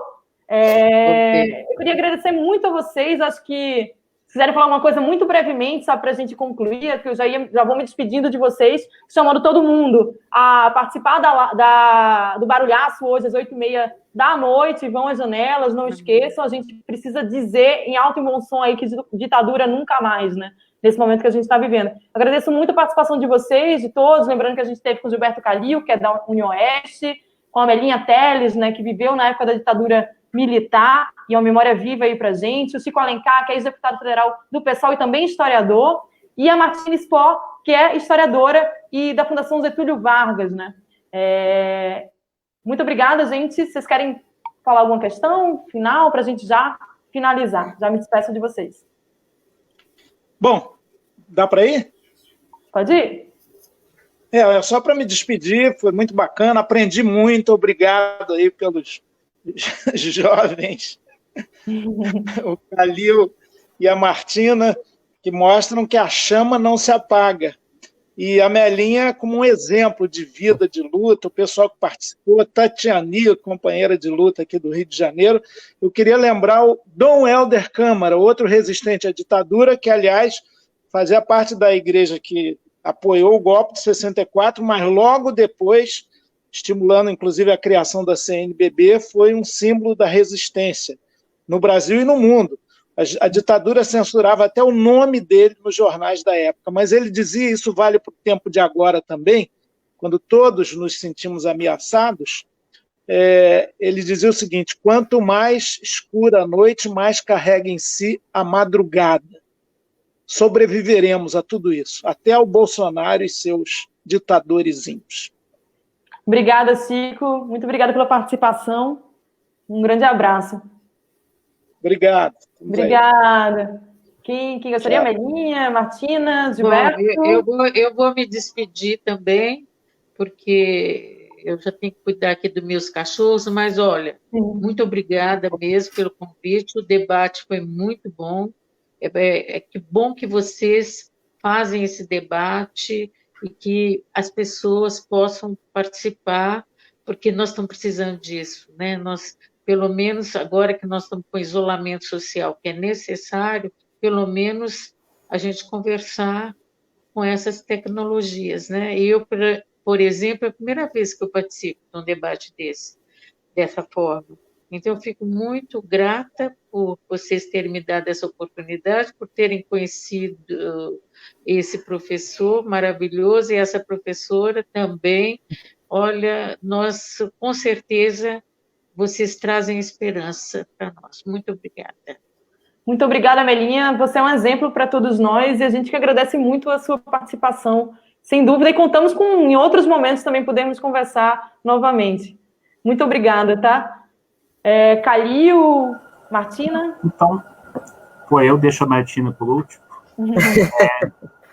Acho que muito rapidamente reafirmar que foi uma honra, um aprendizado enorme, e acho que o dia 31 de março é um dia que a gente nunca deixa passar sem atividades públicas, sem marcar Memória, Verdade e Justiça, e esse ano a forma possível de fazer isso é o panelaço. Então, infelizmente, não tem como fazer outras formas, assim como na semana passada na Argentina, no 23 de março, onde eles normalmente fazem marchas gigantescas, aqui a gente está limitado também, então o panelaço é aquilo que a gente tem, é um instrumento tradicional de luta dos trabalhadores, né? É importante a gente ter clareza disso, né? Foi uma marcha com 60 mil pessoas batendo panela em 53, que deu início à maior greve do período pré-64, então não é uma coisa inventada pela burguesia ou pela classe média golpista, é um instrumento de luta dos trabalhadores, então acho que hoje todo mundo batendo panela e gritando ditadura nunca mais, foi um prazer. Muito obrigada, Calil. Lembrando que o Calil é professor da UniOeste, no Paraná. Muito obrigada pela participação. Martina, pode falar. Eu queria agradecer muito e dizer que foi uma grande honra também dividir essa live, né, no mundo do isolamento social. Acho que cada vez mais importante a gente estar compartilhando conhecimento dessa forma. Eu não estou no Brasil, então vou tentar fazer um panelaço meio solitário aqui, mas concordo com o Calil, acho que a gente tem que estar sempre manifestando a nossa ode, né, a esse período que vivemos. Muito obrigada, Martina. Lembrando, né, do livro, acho que a gente pode, inclusive, fazer o lançamento virtual em outro momento, colocando mais questões, etc. Então, sim, American Way of Business, né, o nome do livro que foi lançado. Aí, quem quiser se aprofundar sobre as relações dos Estados Unidos, das empresas, com a época da ditadura militar, fica aí a dica. Muito obrigada, gente. O livro... Tô te ouvindo. O livro está à venda online e além do livro físico... Não, só para dizer que o livro está à venda online nas principais plataformas, né? Amazon, Travessa, etc. E também o e-book deve estar saindo em breve. Então, nesses tempos também de isolamento, pedi pela internet o livro. Eu espero que seja útil. Então, sem dúvida. Fica aí a dica para todo mundo procurar aí nas principais plataformas de venda e quando lançar o e-book, manda para a gente que a gente divulga também aqui. Tá bem? Obrigada, gente. Eu queria chamar vocês. Amanhã a gente vai ter uma live diferente. Um dia da semana a gente vai contar com a presença da juventude, na verdade, né, de jovens aí que trazem outros temas para a gente muito importantes. Então, não vai ser na sexta-feira essa semana, a gente vai ter toda sexta-feira essa participação, e vai ser na quinta-feira, nessa quinta-feira, né, discutindo aí sobre universidades, com a presença de Roberto Lerrer, Sônia Meire e Vitória Ferraro, que é representante da Uni, diretora da Uni. Amanhã, gente, eu falei amanhã, mas essa é quinta-feira, tá? Amanhã a gente vai ter um debate sobre conjuntura política, que é sobre o tema aí do Bolsonaro, como é que está a luta contra o Bolsonaro. Então, a gente vai ter a participação de Juliano Medeiros, que é presidente nacional do PSOL, também de Marcos Pestana, que é historiador, doutor pela Universidade Federal Fluminense e também trabalhador do INES, né, do Instituto Nacional de Educação de Surdos. E também a gente vai ter a participação de Martina Gomes, que é da Secretaria Nacional de Mulheres do PSOL e também da Resistência Feminista. Além dos três, a gente vai ter a presença de Fábio José, que estaria hoje com a gente também contribuindo, tem um livro sobre a ditadura militar, né? E amanhã ele vai estar presente também falando sobre o debate de conjuntura. Então, convido todo mundo para estar participando com a gente às 4 horas da tarde. Divulga aí, curte a live, compartilha. Quem não pôde assistir, pode assistir depois. E não deixa, gente, de compartilhar, de curtir, compartilhar nossas redes sociais. Então, quem não curtiu ainda, Facebook, Instagram, curte lá, que é uma oportunidade de vocês estarem por dentro aí dos próximos conteúdos que a gente vai estar colocando. Não deixe de contribuir com o Esquerda Online, www.benfeitoria.com/Esquerda Online recorrente. Isso é fundamental para a gente garantir, inclusive, o funcionamento das nossas lives nesse período de quarentena. Lembrando que a gente quer ampliar para YouTube, quer ampliar para Twitter, para outras plataformas, mas a gente precisa, de fato, da colaboração de vocês, porque a gente é uma mídia independente que não funciona com financiamento de governo, de nada. Então, agradeço a todo mundo que esteve na live, obrigada, e até amanhã, às 4 horas da tarde. Não percam aí um debate fundamental para o momento que a gente está vivendo. A luta contra o Bolsonaro. Um abraço a todos.